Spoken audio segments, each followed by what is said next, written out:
Hello, good day everyone. My name is Jeff and I have prepared a very exciting module for you. It's Be Prepared, Be Confident Job Interview Tips. So as the title goes, I would like to share with you all some tips on how to come to the interview prepared and confident. It's very important that we answer job interview questions properly, that we lay out our resume, and that before coming to the interview we know a little about the company we're applying for, and then we have studied our competencies as well. These are just some of the things that I'll be discussing with you in this module, but the core discussion is really answering the 10 common job interview questions. But before we go to that, I'd like to set your expectations that since I'm part of the BPO or the call center industry, I'm going to be using the BPO industry as a platform for our discussion in this module.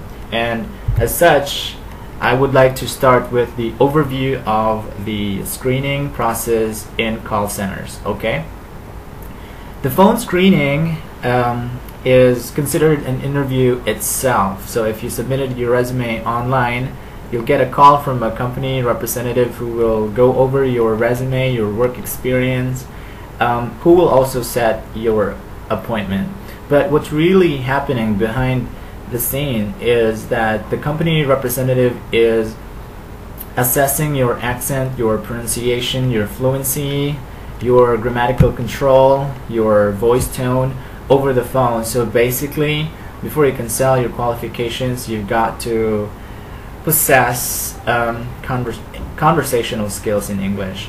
And but you don't have to go through the phone screening in order to get an interview. You simply can walk in and submit your resume and wait for your turn. Now the initial interview is a very critical stage of your application because it will determine whether you will move on to the next or not. And I think that we've been there, some of us. For instance, I just got to the initial interview the first time I applied at Convergys in Iligan City, and I didn't I did not pass the initial interview. It was very brief.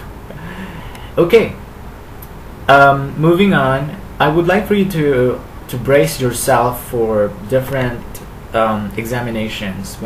This is part of the recruitment process. It can either come before the initial interview or will come after the initial interview. So it doesn't really matter, but it's a very tedious part of the screening process because it involves a lot of things like informal panel interview.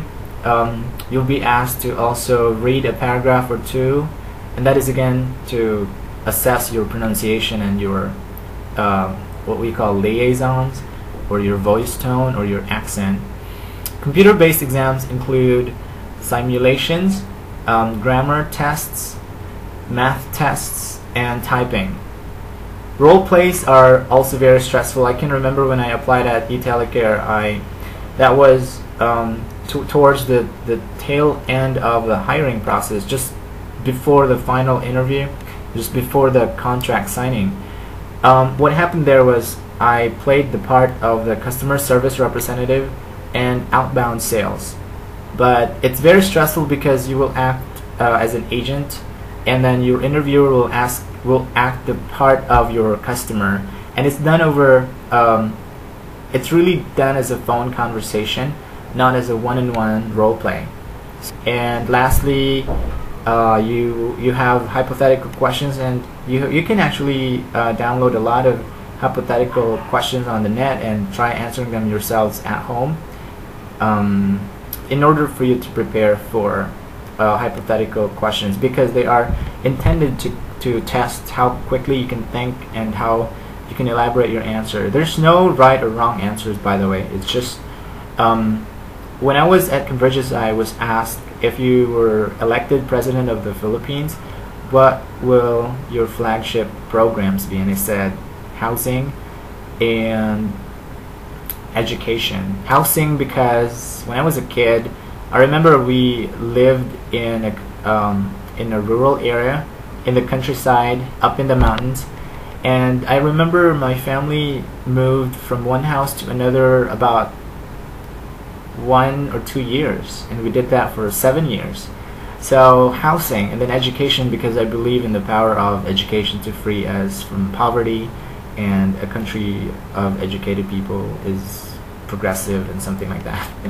The final interview, the last stage of the recruitment process before contract signing, is more intense because this really involves digging deep into your personality, into your competencies, into your previous work experience as well. And this time you will be interviewed by the HR manager or the supervisor. Okay, so basically these are the different stages of the recruitment process. One thing that you need to prepare for is your resume, because there seems to be a general confusion as to what a resume is. I, for instance, have noticed that some people, they include their personal information, a lot of their personal information in their resume, making their resume a biodata. So you don't have to include your parents' names, your height, your weight, your skin color, your religion, because these are part of the biodata. And they really mistake, some applicants mistake the resume for the biodata and vice versa. But the resume should only be one page, and I suggest that you use not just an ordinary printing paper, but a specialty paper. A specialty paper is thicker and it's colored, so you can just use light colored paper like light blue or light pink, but not screaming or neon green or orange. Okay, what the purpose of this is because when you submit your resume along with the others, it comes into a pile. So if your resume is colored and it looks different, then it sets you apart from the pile, and that's a really good way to make an impression, a positive impression. Now you have to know the different parts of the resume and how it looks like. So I'm going to flash a sample resume here on the screen, and these are the different parts of the resume.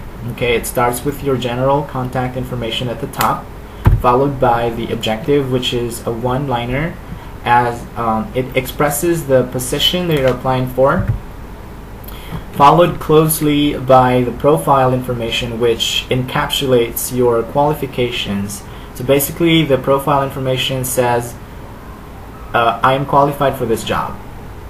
Okay, the core discussion of the interview is on your work experience.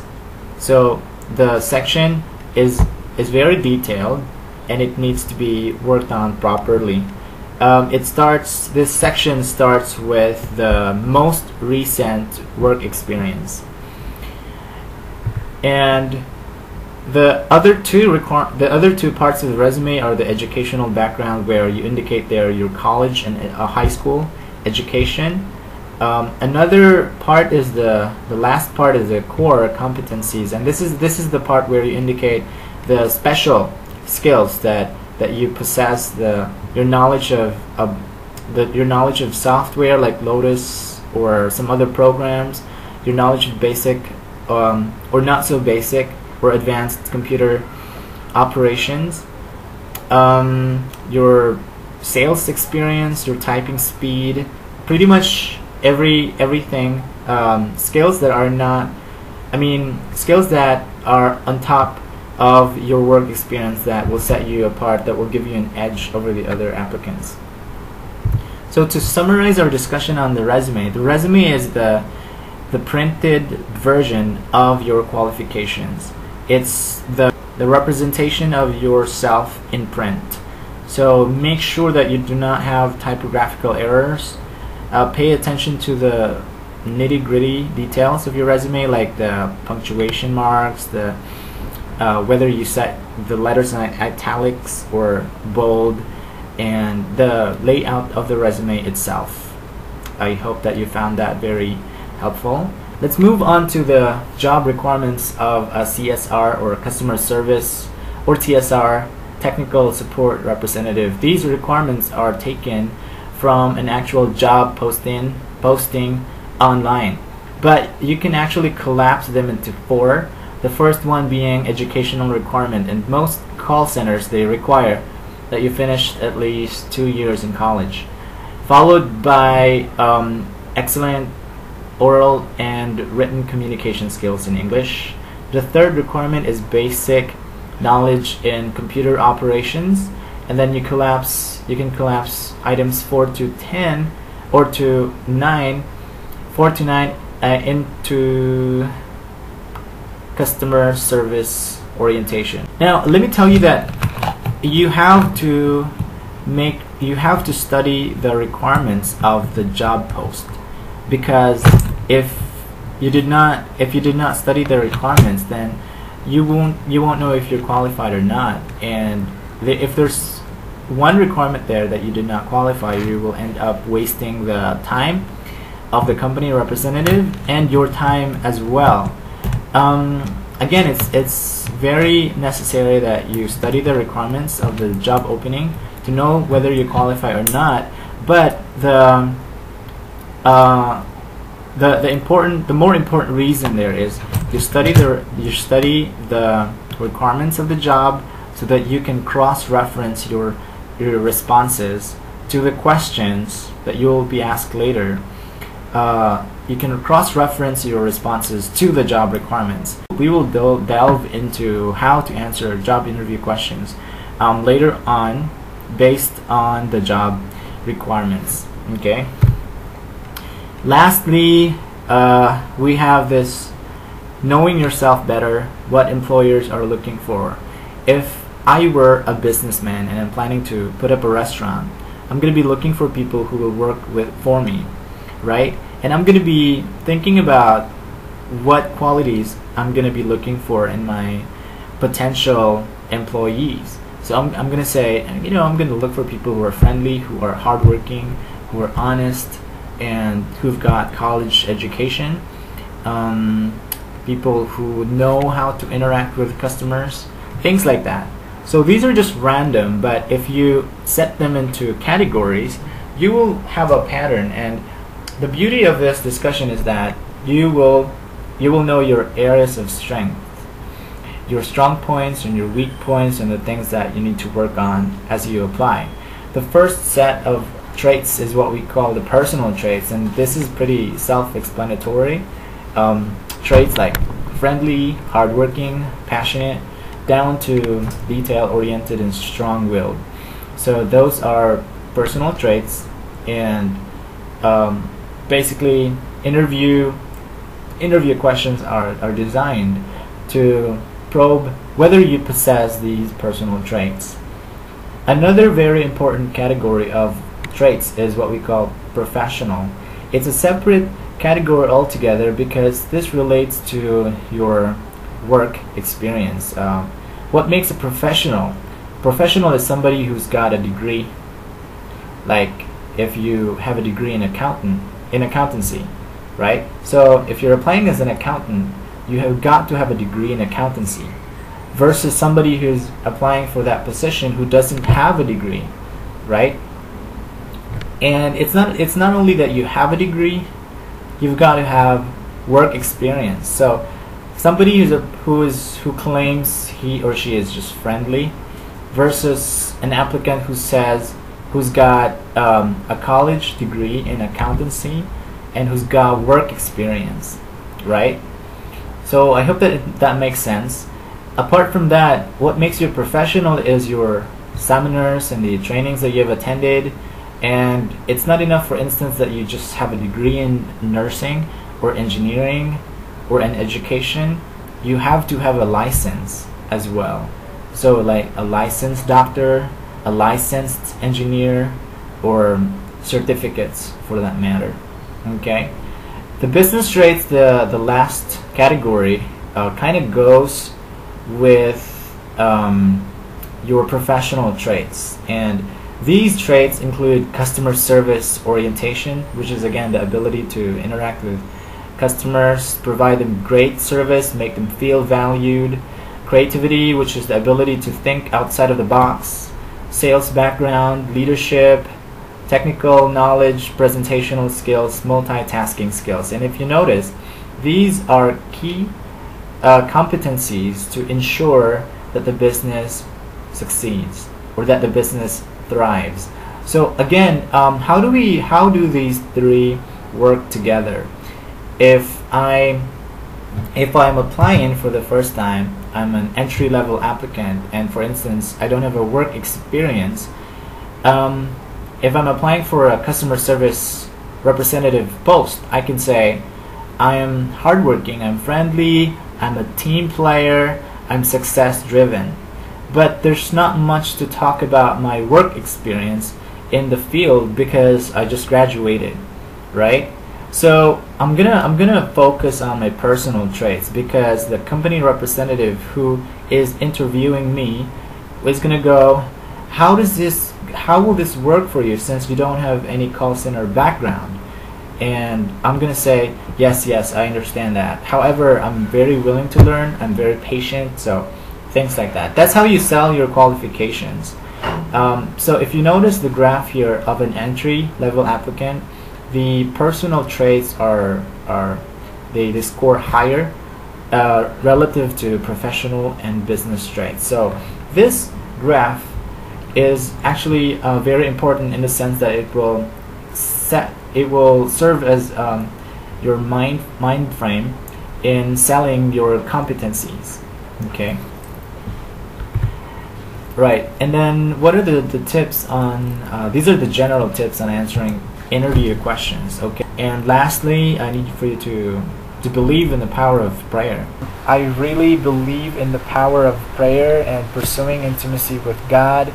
My life verse is 2 Timothy chapter 1 verse 7, and I really like the message of this verse. It says, "For God did not give us a spirit of timidity, but a spirit of power, of love, and of self-discipline." So whenever I'm afraid, for instance, I just turn to this verse.